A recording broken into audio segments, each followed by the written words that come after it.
পাবনার ঈশ্বরদীতে কিন্ডারগার্টেন অ্যাসোসিয়েশনের বৃত্তি পরীক্ষার ফলাফল প্রকাশ করা হয়েছে।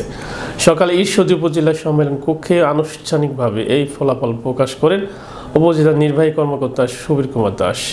এর আগে প্রধান পরীক্ষা নিয়ন্ত্রক মতিউর রহমান উপজেলা নির্বাহী কর্মকর্তার কাছে 2024 সালে অনুষ্ঠিত বৃত্তি পরীক্ষার ফলাফল হস্তান্তর করেন।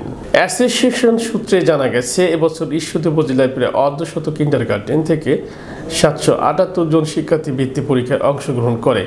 পরীক্ষা সমাপ্তি 30 দিনের মধ্যেই চূড়ান্ত ফলাফল প্রকাশ করা হয়েছে। এতে ট্যালেন্টফুল 112, সাধারণ গ্রেডে 197 জন সহ সর্বমোট 309 জন শিক্ষার্থী বৃত্তি পেয়েছে।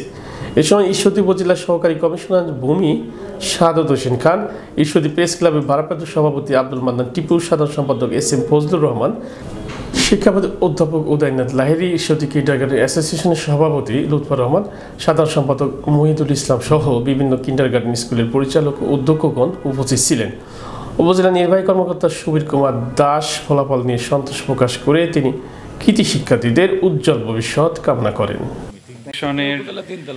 2024 সালের বৃত্তি পরীক্ষার ফলাফল ঘোষণা করছি।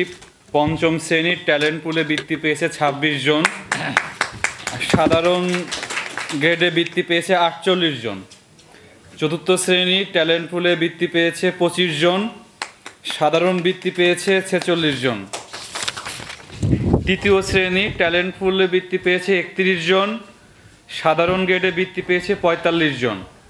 দ্বিতীয় শ্রেণী ট্যালেন্ট পুলে বৃত্তি পেয়েছে 30 জন, সাধারণ গ্রেডে বৃত্তি পেয়েছে 58 জন। আমি সবাইকে ঈশ্বরদী উপজেলা প্রশাসনের পক্ষ থেকে আমি অভিনন্দন এবং শুভেচ্ছা জানাচ্ছি এবং আগামীতে যেন তাদের এই সাফল্য ধারাবাহিকতা বজায় থাকে।